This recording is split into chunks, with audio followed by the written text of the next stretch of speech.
Olá, boa tarde. Terça-feira, 11 de julho, está no ar a primeira edição especial do Câmara Notícia. Já já nós vamos com um link ao vivo do centro da cidade, onde a Gabi Prado vai trazer algumas curiosidades para a gente. Mas antes, o Fórum Brasil de Gestão Ambiental continua até quarta-feira e hoje nós vamos conhecer a Feira de Tecnologia.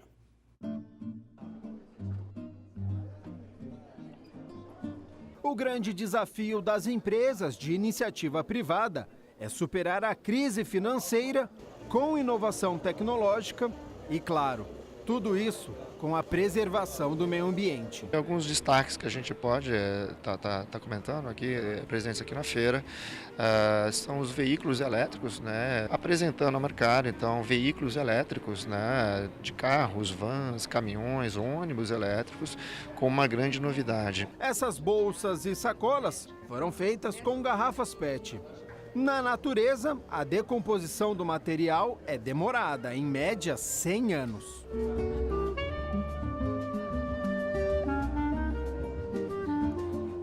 A novidade da feira é este elevador, que, diferente de todos os outros, não utiliza energia elétrica, e sim a solar. O elevador sustentável ele se baseia numa máquina moderna com baixo consumo e alto rendimento, né? Então, isso propicia a colocação de painéis solares que venham a sustentar esse motor. E como ele tem um baixo consumo, essa energia e a área que tem que ser gerada, né, para acomodar todo esse equipamento, ele reduziu bastante. Comparado com um equipamento normal, nós estamos na faixa de 50% na redução no consumo de energia elétrica. Outra novidade deste elevador é o reconhecimento facial. O morador posiciona o rosto próximo do visor e ele reconhece e automaticamente te leva para o andar do apartamento. Uma economia financeira e sustentável. Você não está enxergando, mas aqui no ar tem diversos gases poluentes, como o monóxido de carbono e o óxido nitroso. É aí que entra o desenvolvimento sustentável. Aqui atrás está o primeiro caminhão do mundo com energia elétrica, 100% renovável. Se encontraram solução para os veículos pesados, os veículos leves, como os carros, não ficam atrás. O carro elétrico já deixou de ser algo do futuro. As inovações que a BYD, que a BYD traz para o mercado, já não é tão novo assim, né? A gente está trazendo o veículo leve de passeio, modelo E6. É um veículo que tem 400 km de autonomia, zero emissões, né? Nosso carro ele é totalmente, a tração é toda ela feita desde o início ao fim através de baterias, né? Não se usa nenhum tipo, não é um carro híbrido, né? É um carro 100% puro elétrico.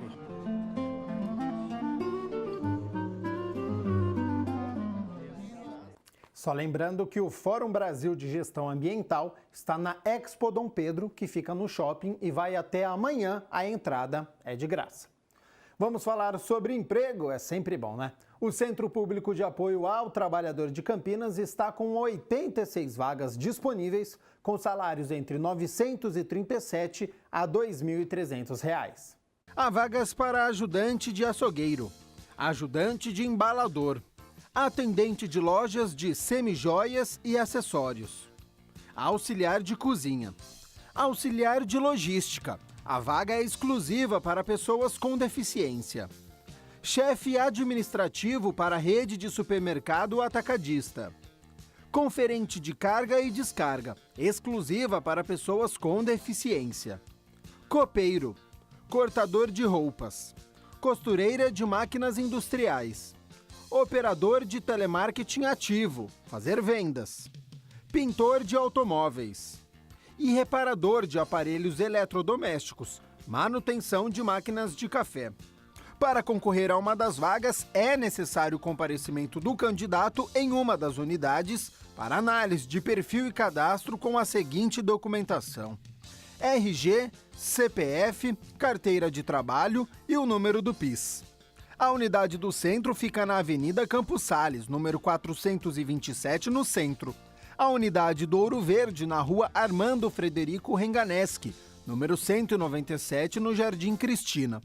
e a unidade do Campo Grande, na Rua Manuel Machado Pereira, número 902, das 8 horas da manhã às 4 horas da tarde. E nesta semana a gente tem uma novidade aqui no jornal Câmara Notícia, em homenagem ao aniversário de Campinas nesta sexta-feira.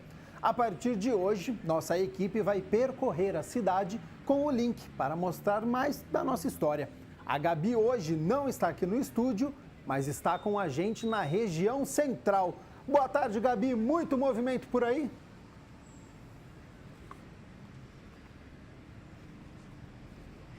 Oi, Gabriel, é isso mesmo. Boa tarde para você e para todo mundo que nos acompanha. Olha só, muito movimento por aqui porque no centro diariamente circulam 300 mil pessoas, segundo a Associação Comercial e Industrial de Campinas. A gente não poderia deixar de começar as nossas transmissões do aniversário de 243 anos de Campinas aqui no centro, né? Porque é onde a cidade começou.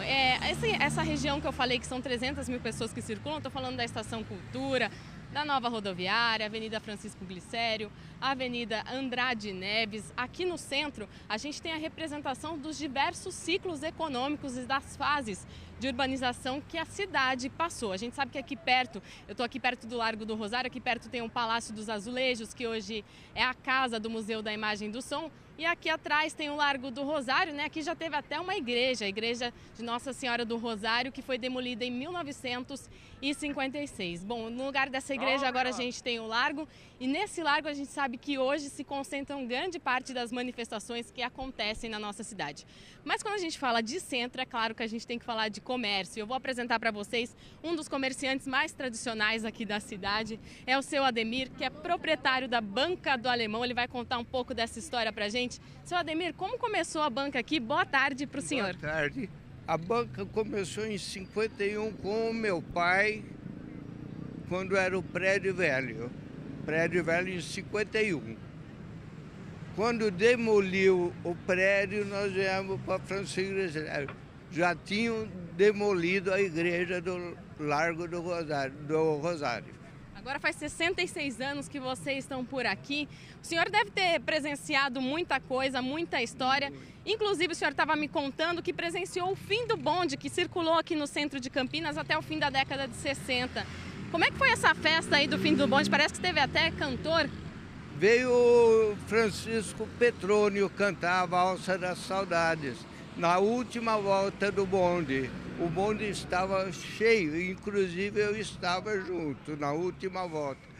E o Largo do Rosário ficou lotado de gente para ver o bonde ir embora.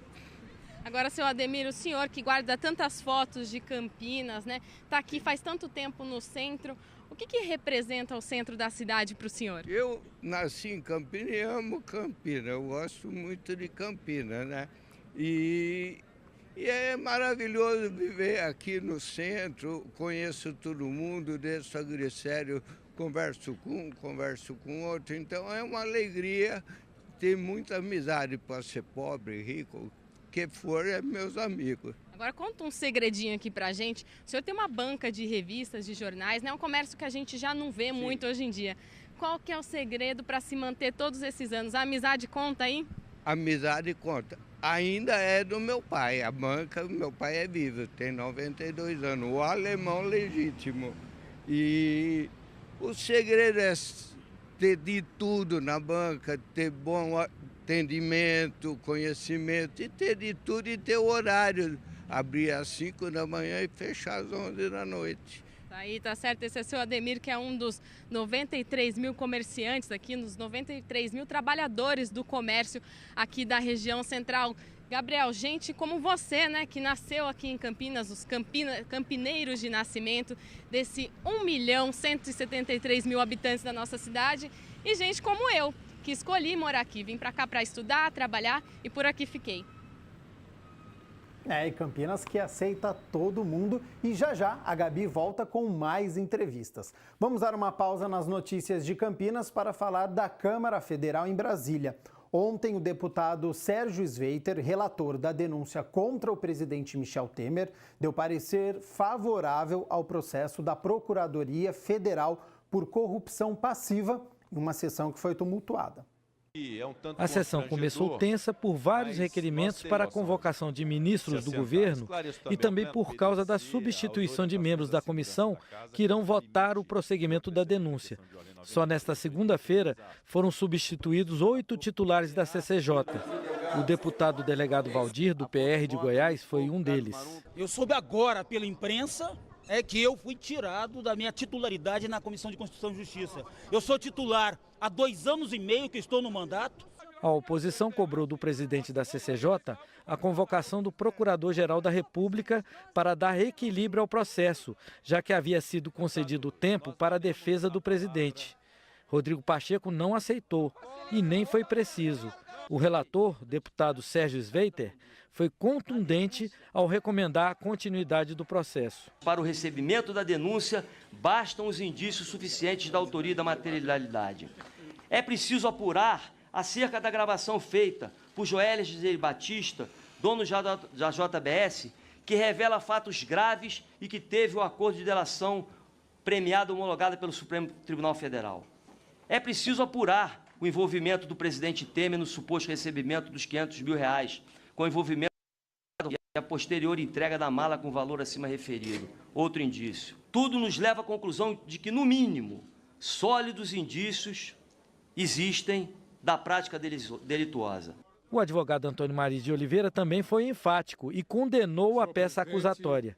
Disse que a Procuradoria se precipitou ao requerer a abertura do processo e classificou de infame e injuriosa a acusação de que o presidente Michel Temer praticou crime de corrupção. Eu lanço um repto, aqui e agora, ao Procurador-Geral da República, a quem eu muito respeito, que me diga quando o presidente da República recebeu um níquel sequer. Quando e onde? E das mãos de quem? Em que circunstâncias? O presidente da República recebeu a quantia de R$500 mil. Mentira! Infâmia! Indignação! Até porque não há nem materialidade no que tange a esta acusação de recebimento. Porque os R$500 mil foram devolvidos por quem os pegou. Um pedido de vista coletivo adiou essa discussão para a próxima quarta-feira. A sessão promete ser longa. Algumas pessoas preveem mais de 20 horas de debates. A sessão pode se estender até a quinta-feira. Só depois disso é que o relatório será votado. Nós queremos levar até o fim, porque é necessário que um presidente que está envolvido numa denúncia desse tamanho, como foi demonstrado de forma cabal pelo relator, ele seja assim afastado para que a investigação continue. Nós achamos isso fundamental. Eu saí daí mais convicto ainda de que esse relatório será derrotado aqui na CCJ e mais convencido ainda de que esse relatório será derrotado no plenário. A denúncia da Procuradoria-Geral da República por corrupção passiva foi protocolada depois das delações da empresa JBS. E a seguir, a Gabi Prado vai voltar ao vivo do centro da cidade. E hoje é dia de Campeonato Brasileiro da Série B. O Guarani entra em campo contra o Goiás no Brinco de Ouro.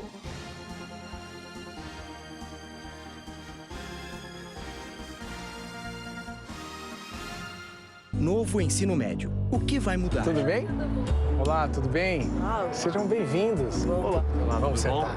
É verdade que eu vou poder fazer escolhas no meu currículo? Sim, claro. Mas eu ainda não sei que profissão seguir. Não precisa escolher a profissão agora, apenas a área de conhecimento. E se eu quiser fazer um ensino técnico? Aí basta escolher uma das formações técnicas oferecidas pela sua escola. Novo ensino médio, aprovado por 72% dos brasileiros. Ministério da Educação, Governo Federal, Ordem e Progresso.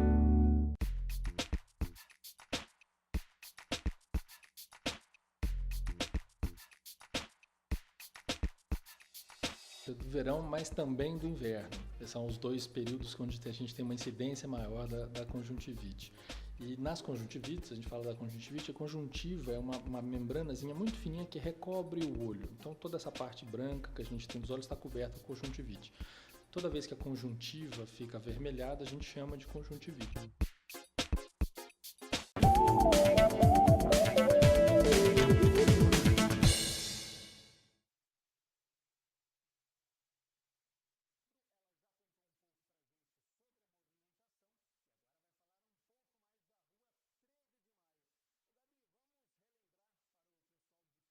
como surgiu esta rua, que é um cartão postal de Campinas.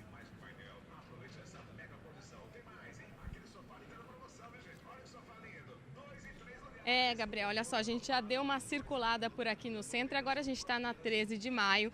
Uma rua que surgiu um pouquinho sem querer, viu, com a construção da catedral e a linha de ferro ali da Estação Cultura, começou um movimento por aqui e aos poucos isso foi ganhando mais corpo. A gente já vai falar mais um pouco da história da 13 de maio para vocês. Olha só, por aqui circulam 90 mil pessoas por dia aqui na rua Costa Aguiar e a gente vai acompanhar agora uma reportagem que conta um pouco da história do surgimento de Campinas e do centro da cidade. Olha aí.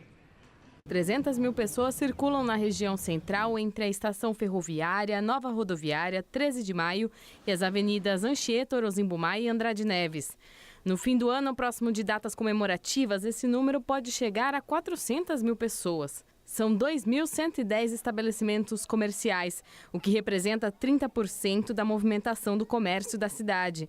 O varejo formal emprega 30.650 trabalhadores, o que significa 12% da mão de obra do município. Historicamente, Campinas começa a surgir no século XVIII como uma passagem, um bairro rural da vila de Jundiaí.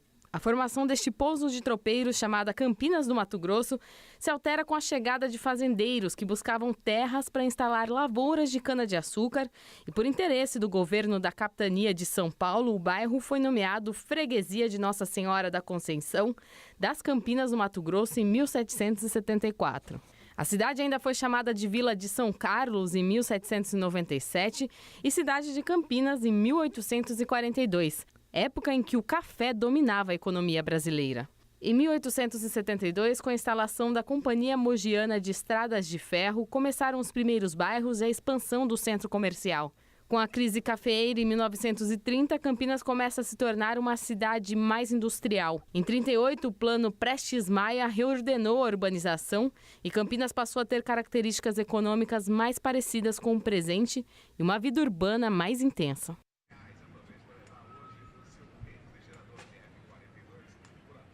Aí esse é um pouco da história da nossa cidade, fundada em 14 de julho de 1774. E a gente está aqui na 13 de maio, olha só, a 13 de maio começa lá na Andrade Neves e vem aqui até a Francisco Glicério. São mais ou menos 800 metros quadrados e 124 comércios por aqui. Quem vai falar um pouco mais dessa vida aí do comércio aqui do varejo de Campinas é a Adriana, que é vice-presidente da Associação Comercial Industrial de Campinas. Adriana, como começou essa movimentação por aqui, a formação desse comércio tão pujante que é a 13 de maio? Boa tarde para você. Boa tarde. Olha, natural que como a estação do trem está lá em cima, né, e aqui a gente tem a catedral, que isso se tornasse o principal veio onde as pessoas passam, onde as pessoas passavam, né, e o comércio foi se formando em torno disso. Então hoje a 13 de maio, essa região aqui, ela é mais do que a centralidade da cidade de Campinas, mas ela é o centro de toda a região metropolitana, porque nós temos pessoas aqui de diversas cidades que vêm todos os dias para trabalhar aqui, passam aqui pela 13 de maio. Então nós temos um apreço muito grande. Foi na gestão do Dr. Lauro Péricles que esse espaço se tornou um convívio, se tornou calçada, então isso trouxe também uma nova vida para esse espaço. Como todo centro de grandes cidades, a gente tem dificuldades, como hoje a gente tem, né, de degradação, de coisas que precisam ser melhoradas. Mas eu acho que a gente tem um apreço muito grande por esse espaço, porque passam, enfim, 90 mil pessoas por aqui todos os dias. Agora a gente falou um pouquinho de história, mas vamos trazer agora para o presente, né? Como anda a situação do comércio aqui na 13 de maio? Olha, o comércio da 13 de maio é igual o comércio de todo o país, que tem sofrido com as questões da economia, que está com dificuldade. E tem dificuldade porque o índice de confiança do consumidor está muito baixo, por conta das dificuldades políticas que a gente tem na cidade, no país. Isso se reflete também aqui no comércio da cidade de Campinas, também da 13 de maio. Então, apesar da gente ter aqui um número muito grande de pessoas que passam aqui todos os dias, por conta de elas terem menos confiança no que vai acontecer, elas também deixam de comprar, levando em consideração que elas também hoje têm menos dinheiro. Nós temos mais de 90 mil desempregados na cidade de Campinas. Isso se reflete no comércio como um todo, aqui na 3 de Maio também. Obrigada, é claro que isso se reflete por aqui. Olha só, a região central, toda a cidade de Campinas, na verdade, o comércio emprega mais ou menos 93 mil trabalhadores. E para a gente ter uma ideia da representatividade aqui da 3 de Maio, 7.500 empregos formais estão aqui, Gabriel. Já bati muita perna aí na 13 de maio e bacana a reportagem aí, porque a gente precisa estudar o passado para poder entender o presente. E já a Gabi volta lá do centro da cidade, porque agora é hora de falar de esporte.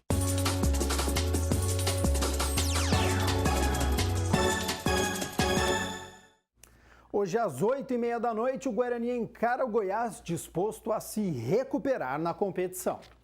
Depois da derrota para o Juventude em Caxias do Sul por 2-0 no sábado, o Guarani tenta hoje, diante do Goiás, a reabilitação.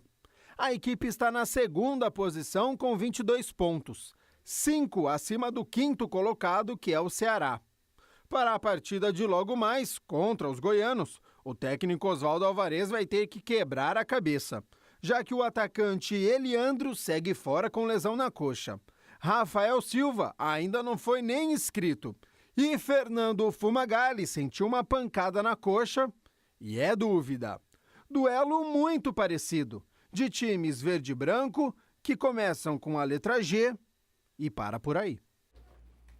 Só essas duas semelhanças mesmo, viu? Os ingressos estão à venda nas bilheterias do Brinco de Ouro, R$ 40 a inteira e 20 a meia entrada para os setores da cabeceira Norte e Sul, Tobogã e a Vitalícia. Já o setor abaixo do tobogã, os ingressos custam R$ 60 a inteira e 30 a meia entrada. Boa sorte ao Bugre. E está encerrando o prazo, para inscrição da terceira Maratona de Campinas. Só até quinta-feira tem circuito de 7, 14, 21 e 42 quilômetros, que é a maratona. O site noblu.com.br tem todas as informações do circuito, da prova e também o valor da inscrição. O Câmara Notícia fica por aqui, prometendo voltar às 5 horas da tarde. Tchau, Gabi!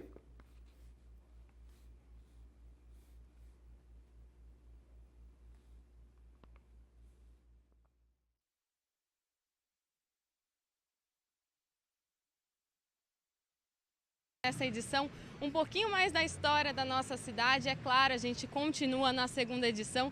O Gabriel vai trazer um pouco da história da Ponte Preta e do Guarani, os nossos times da cidade. E a gente se despede com imagens aqui da 3 de Maio. Uma boa tarde para você.